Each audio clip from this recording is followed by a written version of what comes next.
This is the 2022 Lexus, let me double check this, 250h Luxury. This is actually a really interesting car. I'm very teeter-totter about this Lexus. This Lexus is a hybrid. You know, with gas prices being so high, this is probably a good vehicle. Starting price of this one you're seeing right now is around $44,000. Let me double check this. Yes, $44,000. It starts at $40,000 for this hybrid one you're seeing right here. Comes with wireless phone charger, additional $75. Heads-up display. I have to admit, this heads-up display is actually really nice. I've seen some heads-up displays I wasn't a fan of, but this one was in a perfect spot the entire time when I was driving. Some are out of focus when I'm driving, some don't have enough information, but this one, they did really well on that. Good job, Lexus. Adding on, additional $1,600, triple beam LED headlamps with auto leveling and washers. So I did not see the auto leveling on this vehicle driving in some of the mountain area here in Arizona.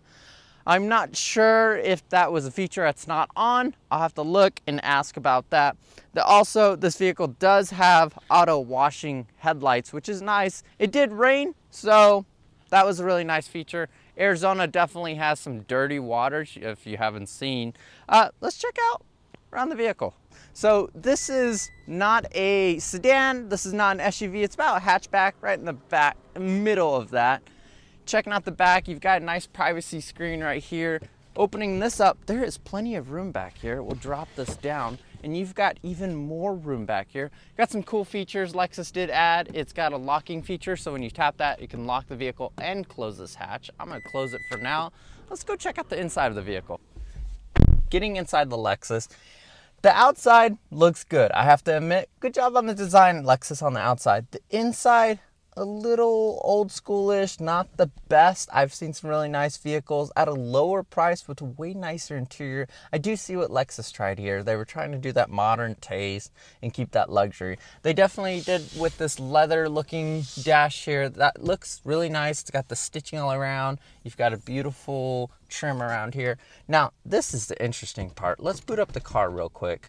And this is your climate controls right here. So, very interesting seeing it with all the toggle switches. I'm not sure what the goal was there. I do like it, but I'm not crazy about it. It's cool. It's a little confusing, I'll tell you that, because when I want to flip the switch to, let's say, these vents or to feet, it gets a little confusing. I have to look up here to control all those. As you can see right here, I'll click that on if it lets me see. So, and then there's some switches where I think this is an up switch, but it's not. It's only a down switch. So I have to hit down. It's a little confusing, but you can tell by the little nudges right here. If you feel that, you can tell that is a down switch. And the ones that aren't down, don't. They're just a smooth touch. I wish it was kind of just a touch screen. That would have been really cool, Lexus. That's just kind of the goal I would think you would want. Coming up to the touchscreen, it's a 15-inch touchscreen. It is not a touchscreen though. I don't know why I keep saying touchscreen. It is a 15-inch display for all your controls. Your touch is down here. So you're kind of moving this around like a cursor. So if we look up at the display, I can move it around like my finger, and then I can come right here and touch all these. I would say it's a little distracting when driving, but it's not that bad. I actually got used to it. It definitely takes a minute to get used to. All your controls are right here, so you can look back up. You can see these are all your settings. Now, heading over to settings on the vehicle is a little confusing because you only get display settings. If you want to change any of your settings on the vehicle, if you want to change any of your settings on the vehicle, you have to come over here, start clicking all these buttons, and it gets a little difficult trying to figure out this menu when you're driving. So I'm not sure what the goal was there. Again, I do see they tried making a luxury vehicle outside. Great job. Up here, moonroof. Good job. I like that. It's roomy. It gets a little confusing. Same thing. They've got two buttons here to, I don't know if these both do the same thing, or it looks like this one just makes it lift up from the rear and this one makes it look like it's open from the front to back. So I thought at first it was passenger control, maybe driver control, but they're actually both for the moonroof and they both do different things. It would have been just easier if it was just one control. You do have an SOS button right here, so that's super cool of them. And you got your door light here, so if you want the door lights on or off when you get in the vehicle. So getting into the passenger seat, This is awesome, Lexus. You've got all your controls right here. They're not manual controls. Again, lots of vehicles I've seen at $40,000 have manual controls. Some people do like that. The camera girl, I know she loves the manual controls. Not sure why, but some people do. I love the digital controls. It's just so easier. You do have, I want to say this is a 5-way. It seems like that. You can even adjust, yeah, 1, 2, 3, 4. Yeah, you've got about 4 different adjustments. So that's super cool, Lexus. Coming over here in the center center console, you've got 2 openings, so the driver can open that way and passenger can open that way. That's actually really cool. That caught me. I was a little confused when I sat down in the passenger seat. I'm like, oh, there's a button over here, and it opened the other way. So I wish all vehicles had that. Most vehicles just go upwards, vertical, but this one wants to be a little different, and I gotta give you props for doing that. This is where Lexus got a little too different. Coming over here, these are all your controls for the radio. So if you're the driver, you've got your volume right here, you've got your tune controls, you've got your different radio buttons here, or I believe switching channels and then radio media. It feels a bit awkward at first, but trying to get used to it. You'll get used to it, but it definitely took me to get used to. And a fun part about this vehicle is, again, this is a hybrid and it has an EV mode. There's a few times where I could not kick on the EV mode. I guess what they were trying to do here is they wanted to make it like a plug-in hybrid.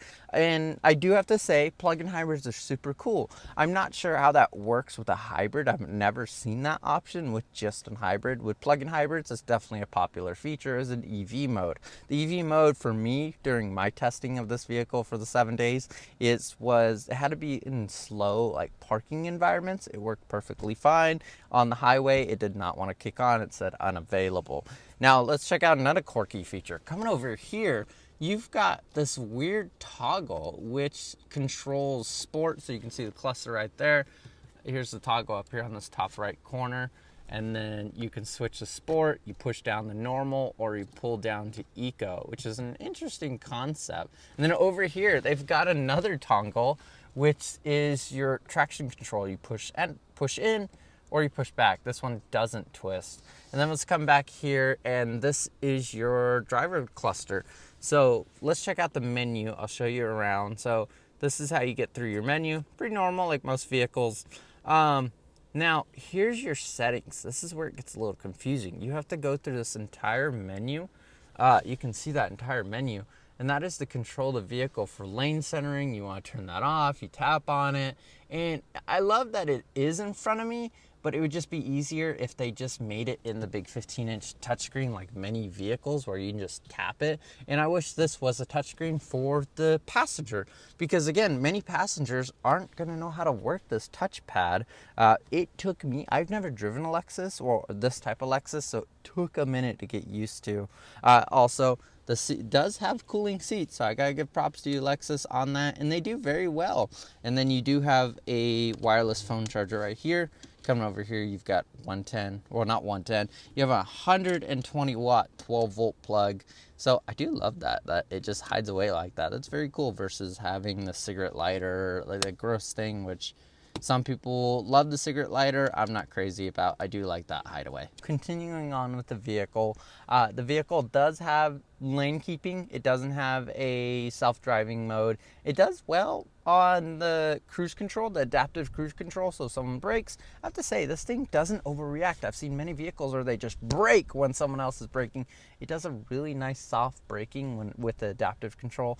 The lane keeping, there's a couple times where I just wanted to test it and see what would happen. It does have a slight delay compared to many vehicles. I'd give it a low score for that lane keeping. It wasn't as instant as many vehicles are or as aggressive. And I don't know if that's a setting inside the vehicle. If it is, definitely would put that on high. I do in my own personal vehicle. In this vehicle, it seemed a bit low.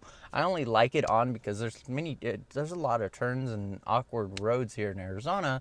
And if the assistance is always nice in the vehicle. I'm wondering if that may be coming in the 2023 generation, but definitely an interesting vehicle. Now, if there's something you didn't see, coming over here, I love this little touch Lexus did. It's got like a little clock that's built into it. It's an actual clock. It's not a touch screen or anything, and it's not digital. It's like a physical clock.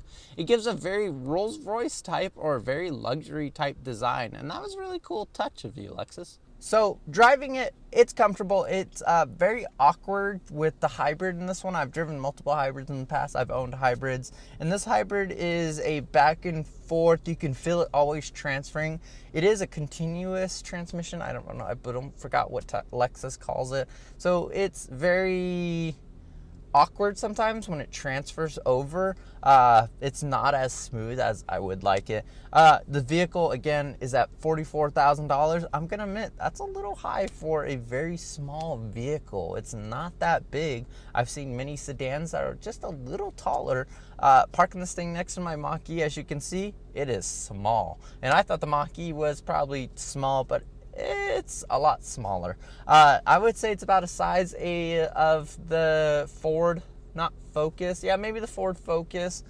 It's that small, but it kind of gives that Ford C-Max type design. Now let's take it for a 0 to 60. Let's see how fast this thing is. I want to say it came out around 8 seconds. It is a 181 horsepower motor, so it's not that fast. So I'll show you real quick. You ready? So I was trying to figure out the self-cleaning headlights. I could not figure that. I was cleaning the front window, the back window. So either I got to Google that, or I'm not sure if that's actually real. I don't know. It's confusing. If you guys know, let me know.